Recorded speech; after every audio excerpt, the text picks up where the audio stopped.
Hello and welcome back to Retro Ranger. Today we're going to look at the platforming glory that the game developer Natsume brought to the Nintendo Entertainment System.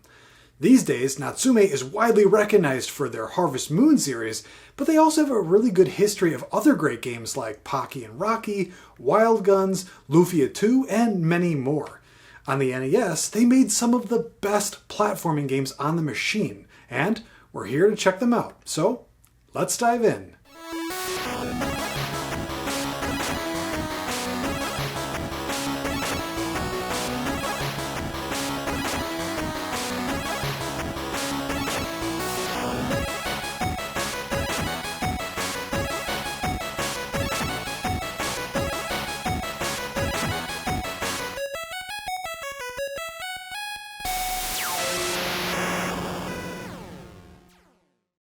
Alright, while most Natsume games are great, there's one glaring exception to the list, which is the Jetsons Cogswell's Caper. Of course, this game is based on the once very popular cartoon series The Jetsons, which featured your typical family from the future with flying cars, cool inventions, and robotic helpers. In this game, you play as the dad, George Jetson, as you do the usual platformer tactics. Unfortunately, this game is rough. The controls and physics are slippery as all get out. The graphics are nothing special, and it's overly difficult to the point where it's just not fun. To make matters worse, this game goes for big bucks these days, over $300 loose at the time of this video anyways. George can throw these boxes, which makes no sense with the stage themes, and while this action resembles Chip and Dale, they should also not be compared because it's a mess here, and when combined with the loose physics, it's even worse.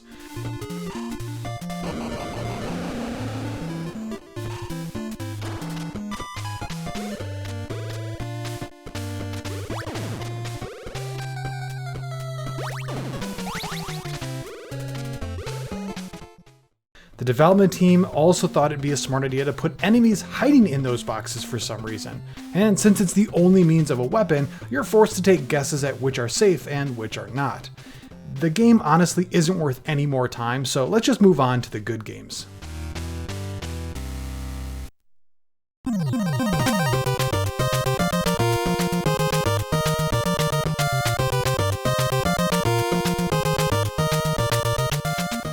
Alright, this one is called Dragon Fighter. While I didn't include this one on my NES favorites list, it's definitely climbing the ranks for me personally, as the more I play it, the more I'm convinced this is a top tier game. You play as the mythical warrior who has the spirit of a dragon within him as you attempt to kill an evil sorcerer. Of course, you're going to skip all right past that silly story and just take control of the Dragon Fighter. With your sword in hand, you traverse the stages, taking on all sorts of enemies. And these enemies are actually pretty disconnected in terms of the theme, but can sometimes feel a bit like Metroid, and each represents a pretty unique challenge. The main gameplay mechanic is being able to transform into a dragon, which turns the game into a shooter temporarily. In the upper left-hand corner, you're going to have a life meter as well as a dragon meter on the bottom of that. Transforming into a dragon will begin to deplete that meter, and once you run out, you'll go back to being a sword fighter once again.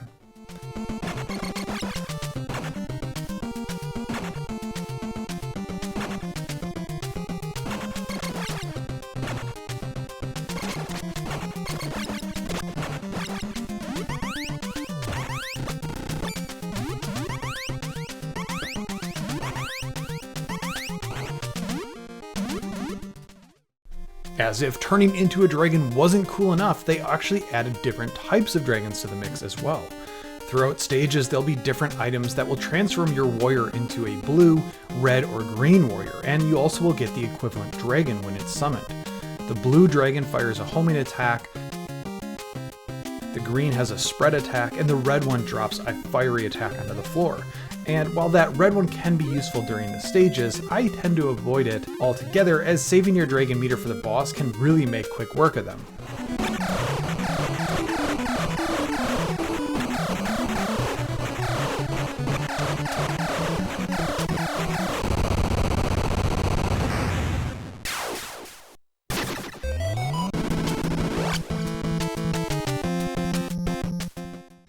The controls are intuitive, and the physics are near perfect for this type of game.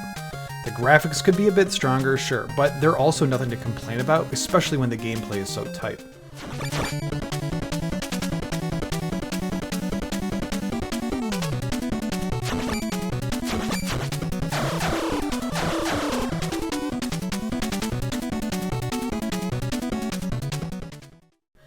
After 6 stages, you're going to be transformed into this white dragon, and you're going to be greeted with a full shooter level before the end boss.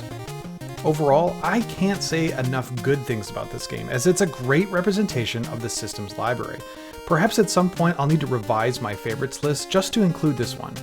Let's move on though to the next game on our list.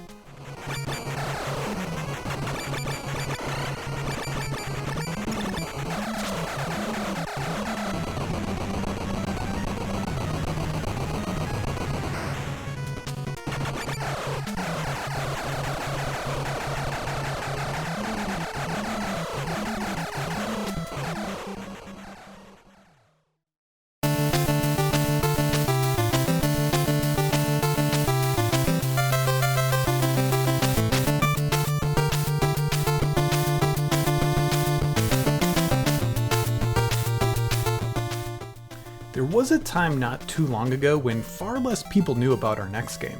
This is Shatter Hand. This has become the sleeper hit that's been the topic of many retro gamers in recent years, and it's no wonder why. This is one incredibly impressive Nintendo game. The art, the animation, the level design, the music, the power-ups, I mean the list just keeps going on, and it all culminates in a great action platforming experience. There's not much story here, but concisely, you lose both arms fighting the Metal Command, some military group, and instead of reconnecting your arms, you get some slick metal versions that lets you punch through everything, and you're given the nickname Shatter Hand as a result.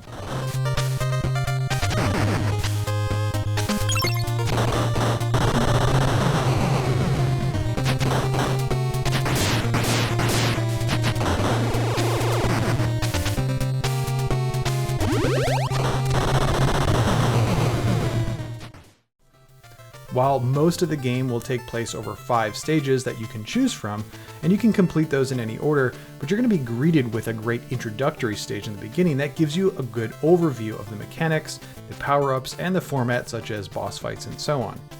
I mentioned that you get to punch through things like walls, and that's of course here, but more interestingly is the power-ups themselves.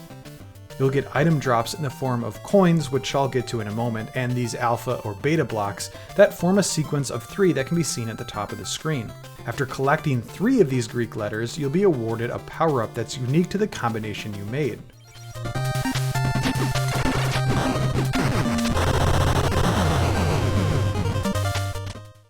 They're all some sort of helper robot that follows you around, but the ability it has depends on your collected sequence. They're all incredibly helpful though, and I find the all beta sequence of being able to just have your helper throw grenades to be my favorite. Your helper isn't invulnerable though either, and too many hits will destroy him until you can complete another sequence. However, if you can collect another 3 blocks of the same letter sequence with your helper still around, you get transformed into, well, a transformer thing, and this is awesome, and it can definitely give you the advantage.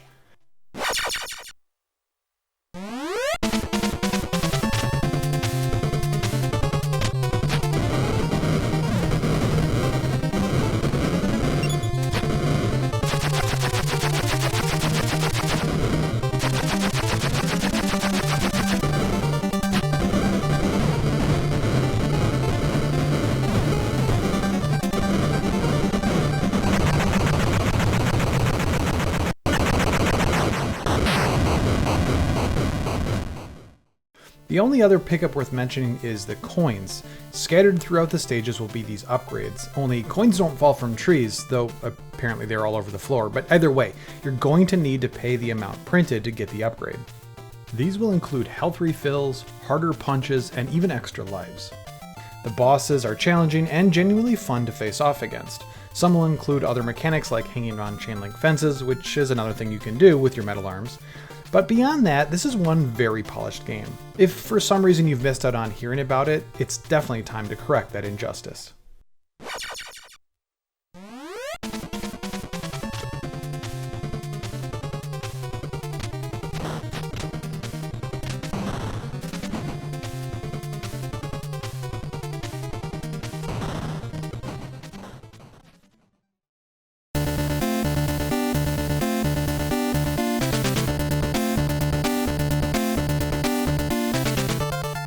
Next up is Shadow of the Ninja.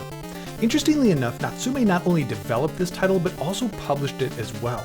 If you saw this game's box art as a kid, you probably passed it up as a Ninja Gaiden clone, since its art and generic name might not have given you any other impression. Despite its title and ninja theme though, this game stands on its own, and it's possibly one of the better games on the system as a whole. These Natsume games just really hit that classic 8-bit style of tight controls, high fun factor, and a difficulty that keeps your ego in check. You'll pick one of two ninjas, and then you're off to some of the finest platforming available. I couldn't notice any difference between the two ninja choices, so just pick whichever color you like best and move on. If Mega Man carried a sword instead of a buster, this might be the same game, as you'll be side-scrolling and slicing away to some great music tracks.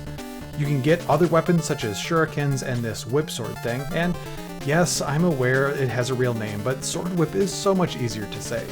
The sword whip and the sword can be upgraded, which is nice, and the sword, for example, if you upgrade it 3 times, will give your slashes a projectile effect.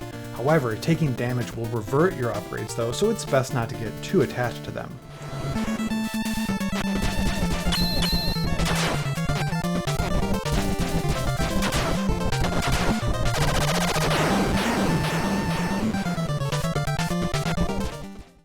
The stages are really well designed for a slash and run platformer and will have typical hazards like open pits and such, but they actually don't act as instant deaths, which is nice because the game is hard enough already as it is. As a ninja, you'll be able to climb up on various platforms, which really accentuates the level design nicely. At the end of each stage, you're going to fight a boss, and these are rather interesting. Despite having some simple patterns, they can still be difficult at times.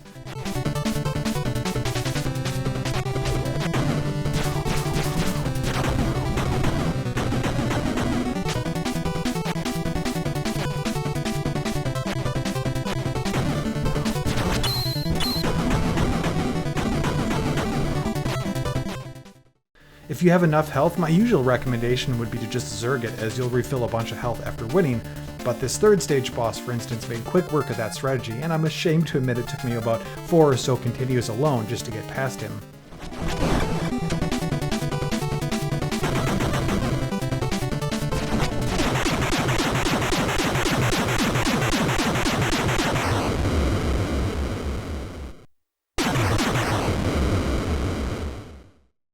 Speaking of continues, you'll start the game with 5 total before a full game over. There's some health refills, but you'll still need to gain some muscle memory to press into the later stages. If you do need to use a continue though, you'll be placed back on the section of which you died, which could also be the boss, so those are also a bit forgiving. Overall, this is one of the most underrated games on the system. If you've passed this up until now, my advice would be to look beyond the generic name and snag this now. It's also part of the Nintendo Switch NES offering, so that would also be another option for you as well. Let's move on.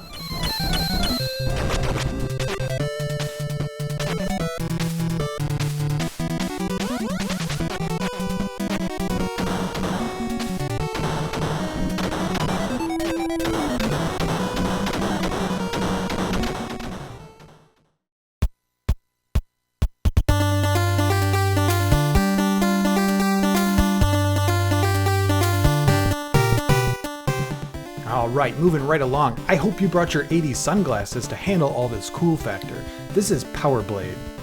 It's far in the future and the world's controlled by a supercomputer. Pesky aliens attack this all-controlling computer.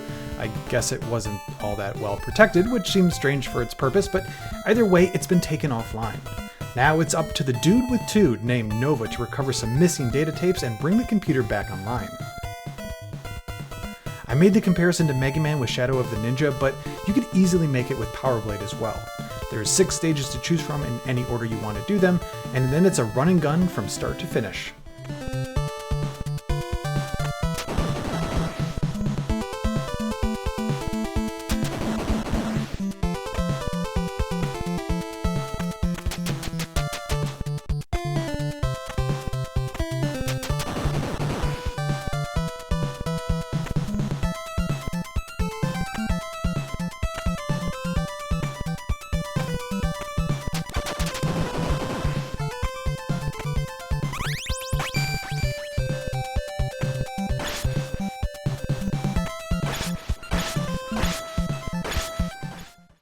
Your goal is to find your contact within each stage, and they'll give you an ID card to get into the stage's database room to get a piece of what's required to fix the supercomputer. It's not going to be easy though, as each will be guarded by a stage boss. Don't worry though, you're equipped with a boomerang. While it might not be the action weapon we all hoped for, it's actually really powerful all said and done, and it's not to be confused with the power blade, which I'll talk about shortly. The boomerang can be sent in all directions, which is really cranking up the volume of awesome when platforming, and the level design takes advantage of this in a good way. So, what is the power blade? Well, in levels you're going to find this helmet power-up, which transforms you into a robot, straight out of Shatter Hand or even maybe Metal Storm. While in this robotic suit, what you shoot out are these projectiles, and those are indeed power blades. While the level design is great for the weapon, it can be confusing to know which way to go, and part of that is because you need to find your contact to get the ID card first, so it's a bit of a maze to know which ladder to take or which not to take unless you've played it before. Outside of that, the stage art and the music are good for this system, and so backtracking in the stages is mildly mitigated as a result. I do think that the sprite for Nova could have been a bit better, as well as his animations, which just look stiff. The enemies are all unique, and the difficulty hits the right spot for me, as it's not too easy, but if I get hit, it's likely my own fault. Jumping and general physics are spot on again here. After you complete all stages, you get to you get to the supercomputer's control room to take on the leader of the aliens who knocked it offline to begin with. Overall, another really solid entry into the Natsume lineup, and we're not done here either.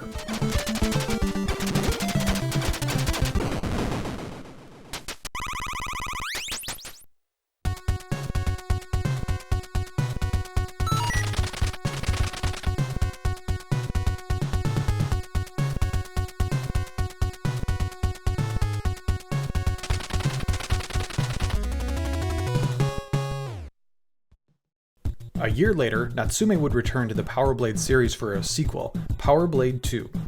So what's new this time around?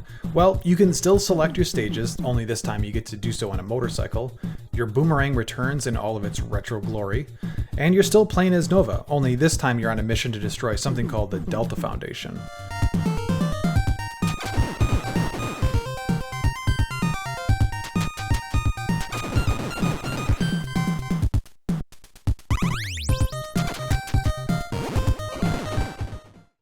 What's actually new is the level design is much more linear, which removes the backtracking feeling since you never need to. While the graphics for Nova got some nice fidelity upgrades, the stage graphics seem to actually have gotten worse and are just overly dark in general. The physics and controls retain their tight feeling, but also to enhance the experience is sliding, which makes it just as satisfying here as it does in Mega Man.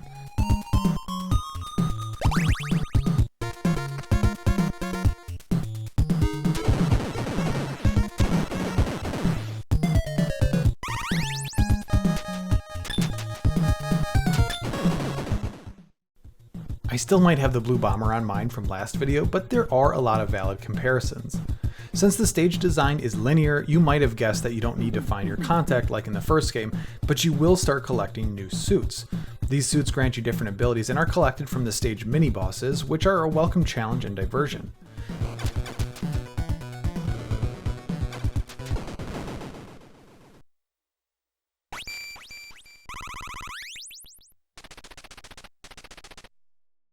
The stage sections are all explicit here, but dying doesn't put you back in the same section. Rather, they have some checkpoint system that you'll need to discover if you die. Speaking of, the environmental hazards here are all a little bit more difficult, and so pits, spikes, etc. are all more prevalent, and they're all instant deaths. Is this better than Power Blade 1? Well, it's a hard question since it's different in some good ways from the original, but generally, yes, I would say there's much more improvements than not. Being a later release in the NES lifecycle though, this one takes on the prize for the most expensive of the list, which isn't easy to do since there's also Dragon Fighter and Jetsons here. A copy of Power Blade 2 is going to run you close to $800 loose at the time of this video. Maybe find some other way to enjoy this title.